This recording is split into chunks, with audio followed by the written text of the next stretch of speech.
Assalamualaikum warahmatullahi wabarakatuh.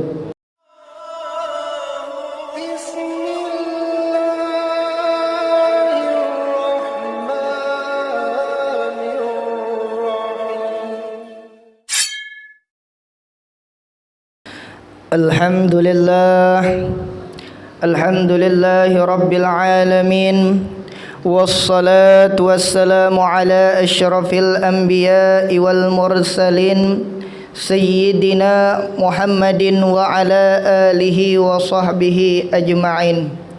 Ashhadu an la ilaha illallah wa ashhadu anna Muhammadar Rasulullah. Allahumma salli ala Sayyidina Muhammad wa ala ali Sayyidina Muhammad. Allahumma salli wa sallim wa barik wa karim wa majid wa azim ala Sayyidina wa habibina wa syafi'ina wa maulana Muhammadin. Amma ba'du. Faya ma'asyiral muslimin, usikum wa nafsi wa iyahum bitaqwallahi faqad fadal muttaqun. Wa qala Allah ta'ala fi kitabihil karim wa huwa asdaqul qailin. A'udzu billahi minasy syaithanir rajim. Bismillahirrahmanirrahim. Ya ayyuhalladzina amanu taqullaha haqqa tuqatih wa la tamutunna illa wa antum muslimun.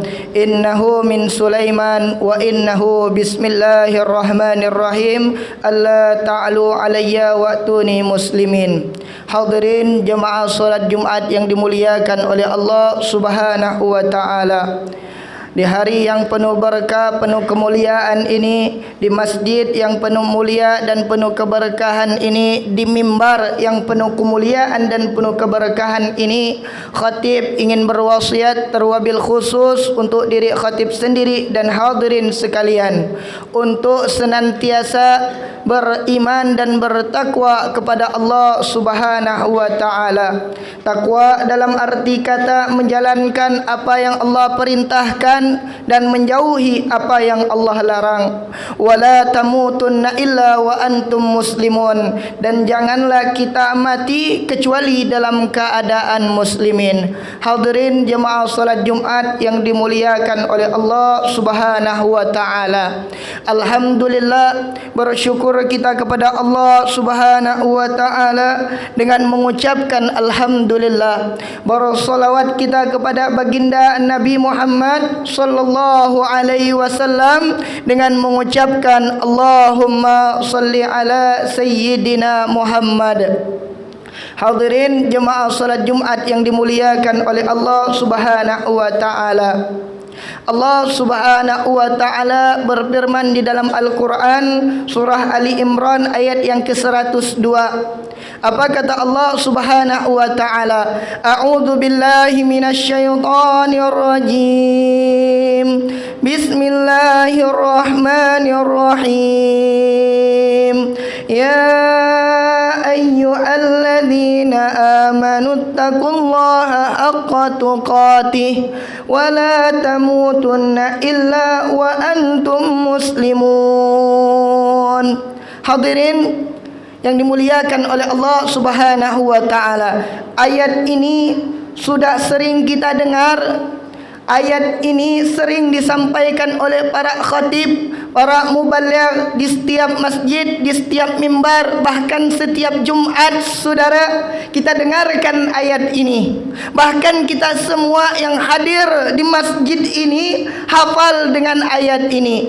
Namun jarang sekali daripada kita semua, bahkan khatib sendiri mungkin merenungi daripada makna ayat yang ada di dalam surah Ali Imran ayat yang ke-102 ini. Jarang sekali kita merenungkan apa isi inti daripada ayat tersebut, apa makna daripada ayat tersebut. Karena maka daripada itu, pada kesempatan yang penuh keberkahan dan penuh kemuliaan ini, mari kita bersama-sama mendengarkan daripada isi ayat tersebut. Ya ayyuhallazina amanu taqullaha haqqa tuqatih. Kata Allah Subhanahu wa taala, wahai orang-orang yang beriman, wahai orang-orang yang beriman kepada Allah Subhanahu wa taala. Diawali dengan kata ya yang artinya seruan, ayyunya munada, haknya tanbih, diulang sebanyak 180 kali di dalam Al-Quran. Artinya menunjukkan objek tanpa batas, menunjukkan objek tanpa keraguan. Selama kita ada iman di dalam hati kita, mau kita tuakah kita saudara, mudakah kita, besarkah kita, kecilkah kita, selama ada iman saudara di dalam hati kita, maka Allah seru kepada kita semua. Untuk apa saudara? Untuk beriman kepada Allah Subhanahu wa taala. Setelah kita beriman kepada Allah, kita diperintahkan untuk apa saudara? Diperintahkan untuk bertakwa. Iman tak cuma sekedar dengan beriman kepada Allah, tak cukup dengan beriman. Karena kenapa? Banyak orang yang beriman tetap melakukan keburukan. Banyak orang yang beriman tetap melakukan kemungkaran. Banyak orang yang beriman tetap melakukan maksiat, tetap berjudi, tetap narkoba. Bahkan orang yang sering ke masjid sekalipun banyak yang melakukan hal-hal yang seperti itu. Karena dahulu kala saudara, Nabi telah bersabda kepada para sahabat beliau, apa kata Rasulullah? Asbaha mu'minan wa yumshi kafiran. Ada orang yang paginya dia beriman, paginya dekat dengan Allah, paginya turun ke masjid, solat Jumat dia saudara, tapi malamnya dia sudah kafir, malamnya sudah maksiat, malamnya sudah judi, malamnya sudah narkoba. Inna lillahi wa inna ilaihi rajiun. Ini Nabi sudah mengatakan jauh-jauh hari kepada kita semua. Ada juga orang yang malamnya beriman, malamnya bertaubat, malamnya minta ampun atas segala dosa-dosa yang ia lakukan kepada Allah Subhanahu wa taala, tapi paginya dia sudah kembali melakukan kemaksiatan saudara. Paginya sudah kembali melakukan kemungkaran, sudah berjudi, nyambung ayam, maksiat dan narkoba. Maka kata Allah, tak cukup kita ini cuma sekedar dengan beriman kepada Allah Subhanahu wa taala. Karena iman yazid wa yanqus saudara. Iman kita kadang naik, kadang turun. Kadang iman kita kalau lagi naik, rajin ibadah, rajin solat, rajin sedekah dan mendekatkan diri kepada Allah Subhanahu wa taala. Tapi saudara, kalau iman kita lagi turun, tak mandang tua, tak mandang muda, tak mandang ustaz, tak mandang kiai saudara. Kalau udah iman kita turun, mau-maunya kita untuk melakukan kemaksiatan, mau-maunya kita untuk menjauhkan diri daripada Allah Subhanahu wa taala. Maka pesan Allah Subhanahu wa taala dalam surah Al-Imran tadi, kata Allah, yaitu setelah kita beriman, tingkatkan iman kita menjadi ketakwaan kepada Allah Subhanahu wa taala. Takwa saudara bukan cuma sekedar bertakwa begitu saja. Allah perintahkan kepada kita haqqa tuqatih, untuk dengan sebenar-benarnya takwa. Dengan menjaga ketakwaan tersebut, maka kita akan dekat dengan Allah. Dengan menjaga ketakwaan tersebut, maka kita akan mendapatkan kemuliaan di sisi Allah Subhanahu wa taala saudara. Karena kata Allah Subhanahu wa taala, inna akramakum indallahi atqakum. Orang yang paling mulia, orang yang paling agung, yang paling tinggi di sisiku, kata Allah, adalah orang-orang yang bertakwa kepada Allah Subhanahu wa ta'ala. Tak ada derajat yang paling tertinggi kecuali derajat orang-orang yang bertakwa kepada Allah Subhanahu wa ta'ala. Hadirin jemaah salat Jumat yang dimuliakan oleh Allah Subhanahu wa ta'ala. Kemudian dilanjutkan dengan ayat yang selanjutnya, wala tamutunna illa wa antum muslimun. Ini yang luar biasa Pak. Ini luar biasa ayat wala tamutunna illa wa antum muslimun. Ayatnya pendek, namun kalau kita lihat di dalam tafsir Ibnu Katsir, penjabaran daripada ayat tersebut sangat luar biasa Pak. Panjang penjabaran daripada ayat ini. Wala tamutunna illa wa antum muslimun. Jangan kita mati, kata Allah, jangan kalian mati saudara kecuali dalam keadaan muslim. Kita sudah beriman, kita sudah bertakwa, tapi tetap Allah perintahkan kepada kita semua untuk jangan sekali-kali kita mati kecuali dalam keadaan muslim, dalam keadaan beriman, dalam keadaan bertakwa kepada Allah Subhanahu wa ta'ala. Karena kenapa? Karena kata Rasulullah di dalam hadisnya, innamal a'malu bil khawatim. Amal perbuatan kita itu saudara bukan tergantung pada awalnya, bukan tergantung pada kita baru lahirnya, bukan tergantung pada kita tengah naik imannya, tapi tergantung pada hujungnya. Khawatim, tergantung saat kita nanti meninggal dunia dalam keadaan bagaimana. Apakah dalam keadaan husnul khatimah, apakah dalam keadaan su'ul khatimah. Karena banyak sekarang orang yang mungkin dia awalnya rajin ke masjid, awalnya rajin ibadah, awalnya rajin sedekah, dekat dengan Allah Subhanahu wa taala, tapi apa boleh buat, takdir Allah mendahului apa yang dikatakan oleh Allah Subhanahu wa taala, akhirnya mati dalam keadaan su'ul khatimah, mati dalam keadaan bermaksiat, mati dalam keadaan berjudi, bahkan berzina. Inna lillahi wa inna ilaihi rajiun. Maka daripada itu pesan daripada ayat ini kata Allah Subhanahu wa taala, yaitu untuk senantiasa istiqomah terhadap iman dan takwa kita kepada Allah Subhanahu wa taala. Boleh jadi saya yang di depan, saya yang ceramah, saya yang sedang berkhutbah sekarang ini, tidak ada yang bisa menjamin apakah saya mati dalam keadaan husnul khatimah ataukah saya mati dalam keadaan su'ul khatimah. Bapak-bapak yang hadir di masjid ini, tidak ada yang bisa menjamin apakah mati dalam keadaan salat, apakah mati dalam keadaan mengaji, atau sebaliknya dalam keadaan bermaksiat kepada Allah Subhanahu wa taala. Maka hadirin yang dirahmati oleh Allah Subhanahu wa taala, senantiasa kita menjaga iman dan takwa kita kepada Allah Subhanahu wa taala, istiqomah terhadap iman dan takwa kita kepada Allah Subhanahu wa taala, agar kita mendapatkan kemuliaan mati dalam keadaan husnul khatimah, masuk ke dalam syurganya Allah insyaallah. Ada kisah yang luar biasa menariknya. Ini ada seorang ulama yang luar biasa, namanya Syekh Barseso. Ini hidup di zaman para tabi'in, tabi'ut tabi'in. Luar biasa nih, luar biasa nih, orang alim. Orang ini ahli ibadah. Saking alimnya saudara, saking ahli ibadahnya ini orang, sampai-sampai dikatakan di dalam riwayat murid-muridnya bisa terbang, murid-muridnya bisa melayang di udara. Luar biasa saking alimnya. Tapi singkat cerita, suatu ketika Syekh Barseso sedang beribadah di Langgar, sedang beribadah solat, melaksanakan mendirikan ibadah kepada Allah Subhanahu wa taala. Ketika saat itu dia didatangi oleh seorang jin, seorang jin yang menggoda Syekh Barseso. Akhirnya Syekh Barseso tidak tergoda, Syekh Barseso tetap teguh dengan keimanannya. Tapi jin ini tidak putus asa menggoda daripada Syekh Barseso tersebut. Apa boleh buat? Jin ini menyamar menjadi seorang manusia. Akhirnya berlomba ibadah bersama Syekh Barseso tersebut. Ibadah demi ibadah dilaksanakan, rakaat demi rakaat dilaksanakan, salat di samping Syekh Barseso saudara. Akhirnya apa boleh cerita, Syekh Barseso ini kalah ibadahnya melawan jin tadi yang menyamar menjadi manusia.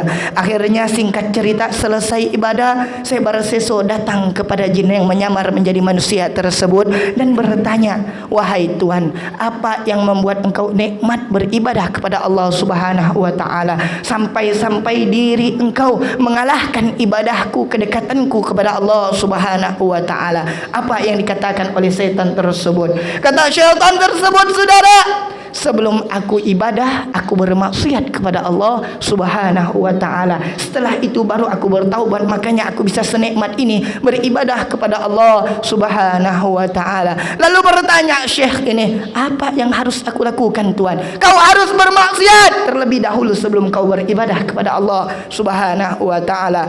Kau harus membunuh, aku tidak berani membunuh. Kau harus bermaksiat, aku tidak berani bermaksiat. Lalu apa yang bisa kau lakukan? Mabuk adalah dosa yang paling ringan yang bisa kau lakukan. Mabuk Syekh ini, dalam keadaan mabuk saudara, Syekh ini didatangi oleh seorang wanita, seorang pelacur datang kepada Syekh ini. Akhirnya apa boleh buat, Syekh ini pun berzina dengan pelacur tersebut. Setelah berzina, Syekh ini singkat cerita akhirnya melahirkan nih perempuan. Diketahui oleh masyarakat setempat bahwasannya Syekh ini telah menghamili seorang wanita dan melahirkan seorang anak. Ditangkap oleh masyarakat, Syekh ini ditangkap, dihukum dan digantung. Akhirnya singkat cerita saudara, Syekh ini didatangi lagi oleh syaitan tersebut menyamar menjadi manusia. Apa yang dikatakan oleh syaitan tersebut? Wahai Syekh, apakah kau ingin selamat daripada hukuman ini, daripada gantungan ini? Ya, saya ingin selamat. Selamatkan saya Tuhan. Lalu apa yang harus aku lakukan? Kata Syekh tersebut, kau satu lagi dosa yang belum kau lakukan, yaitu menyekutukan Allah Subhanahu wa ta'ala. Akhirnya dalam keadaan menyekutukan Allah Subhanahu wa ta'ala, mati saudara dalam keadaan menyekutukan Allah Subhanahu wa ta'ala, mati dalam keadaan su'ul khatimah. Tidak ada yang bisa menjamin seorang syekh yang alim, yang dekat kepada Allah, mati dalam keadaan su'ul khatimah, mati dalam keadaan bermaksiat, bahkan menduakan Allah Subhanahu wa ta'ala. Apalagi kita yang iman masih dangkal, yang iman masih lemah. Maka daripada itu senantiasa tingkatkan istiqomah iman terhadap dan takwa kita kepada Allah Subhanahu wa ta'ala. Hadirin wal hadirat jemaah salat Jumat yang dimuliakan oleh Allah Subhanahu wa ta'ala, ada beberapa hal yang harus kita lakukan demi untuk meningkatkan keimanan dan ketakwaan kita kepada Allah Ta'ala, agar tetap teguh, agar tetap kuat, agar tetap menjadi nikmat beribadah kepada Allah Subhanahu wa ta'ala. Salah satunya yaitu dengan bersedekah. Kenapa saya bilang dengan bersedekah saudara? Karena Allah firmankan di dalam surah Al-Munafiqun ayat yang ke-10, kata Allah, faqala rabbi laula akhartani ila ajalin qarib fa asaddaqa wa akum minas salihin. Orang nanti kelak yang sudah meninggal dunia, yang mati masuk ke dalam kuburan saudara, dia minta kepada Allah. Dia minta, bukan ingin dia dinikmat yang lain. Apa yang dipintakan oleh dalam orang kubur tersebut yang setelah meninggal dunia? Memintakan, laula akhartani ila ajalin qarib, balikkan aku ya Allah, walaupun sebentar, walaupun 1 menit, walaupun 1 detik, kembalikan aku ke dunia. Untuk apa? Fa asaddaqu wa akum minas salihin. Ini orang yang dikubur, yang udah mati, yang udah ingin disiksa oleh Allah Subhanahu wa ta'ala, minta fa asaddaqu wa akum minas salihin. Aku ingin sedekah, aku ingin menjadi orang-orang yang saleh dengan bersedekah tersebut. Maka daripada itu senantiasa masjid yang sedang dibangun, masjid yang sedang membutuhkan bantuan, bahkan tak membutuhkan bantuan dari pemerintah, hanya membutuhkan bantuan dari masyarakat. Kenapa? Karena pengurus masjid tahu, karena pengurus masjid paham bahwasanya barang siapa intansurullah yansurukum, siapa yang menolong agama Allah, siapa yang membantu agama Allah, rumahnya Allah, masjidnya Allah, maka Allah akan bantu dia, Allah akan tolong urusannya. Yang susah Allah berikan kemudahan, yang sulit Allah berikan kemudahan, yang sempit Allah berikan keluasan. Yang punya hutang, insya Allah dengan menolong agama Allah, Allah akan bantu lunaskan hutang-hutangnya insya Allah. Maka daripada itu senantiasa kita bersedekah. Apa yang kita miliki, apa yang kita punya, apa yang kita ingin berikan, maka berikan bantuan. Kita tak punya harta, tak punya kekayaan, paling tidak kita punya tenaga saudara, bisa kita bantu, bisa kita tolong. Ini masjid membangun rumah Allah, karena kelak di hari kiamat orang-orang yang di dalam syurganya Allah Subhanahu wa ta'ala membangun rumahnya Allah di dunia, maka Allah akan bangunkan istana kelak di akhirat, kelak di dalam syurganya Allah Subhanahu wa ta'ala. Masya Allah, luar biasa insyaallah. Hadirin wal hadirat jemaah salat Jumat yang dimuliakan oleh Allah Subhanahu wa ta'ala, tadi adalah salah satu cara untuk meningkatkan keimanan dan ketakwaan kita kepada Allah Subhanahu wa ta'ala, yaitu dengan bersedekah. Dengan bersedekah hati menjadi tenang, dengan bersedekah harta menjadi bersih, dengan bersedekah iman takwa kita meningkat kepada Allah Subhanahu wa ta'ala. Karena setelah kita di sini kita tidak ada yang tahu. Iza jaa akhartani ila ajalin qarib, tidak ada yang tahu ketika ajal datang menimpa kita, datang menjemput kita, malaikat maut datang mencabut roh kita saudara, kita tidak ada yang tahu kapan waktunya. Yang kecil tak kenal kecil, yang tua tak kenal tua, yang sehat tak kenal sehat, yang sakit tak kenal sakit. Semua tidak ada yang bisa mengetahui, semua tak ada yang bisa mengundur, semua tidak ada yang bisa memajukan kematian tersebut. Maka persiapkan untuk kematian kita, banyak-banyak bersedekah, banyak-banyak beramal soleh, banyak-banyak mendekatkan diri kepada Allah Subhanahu wa ta'ala, membangun masjid Allah akan bangunkan kelak di hari kiamat seistana di dalam syurganya Allah, insya Allah. Maka daripada itu sedekah yang baik, sedekah yang bagus, sedekah yang pintar, yang cerdas, sedekah yang bagaimana, yaitu sedekatun jariyah, sedekah jariyah, sedekah yang bakalan kita bawa nanti kelak ketika kita di dalam kubur, kelak ketika kita di akhirat. Sedekah tersebut bakalan kita bawa. Kita bersedekah di masjid, maka sedekah tersebut akan kita bawa. Meninggal dunia kita hari ini, kita membantu membangun masjid. Orang pakai sholat ini masjid, dipakai ibadah, pahalanya mengalir. Kita yang di dalam kubur mendapatkan keterangan, mendapatkan cahaya daripada sedekah yang kita berikan, insya Allah. Barakallahu li wa lakum bil Qur'anil azim wa nafa'ani wa iyyakum bima fihi minal ayati wa dzikril hakim. Aku li qauli hadza wa astaghfirullahal azim li wa lakum wa lisairil muslimina fastaghfiru min kulli dzambin wa atubu ilaih. Mudah-mudahan kita semua selalu dijaga oleh Allah. Mudah-mudahan kita semua selalu diistiqomahkan oleh Allah Subhanahu wa taala. Dikayakan hati kita, dikayakan iman dan takwa kita, serta dikayakan harta benda kita, sehingga kita bisa berjihad, bersedekah di jalan Allah Subhanahu wa taala. Innahu wal ghafurur rahim.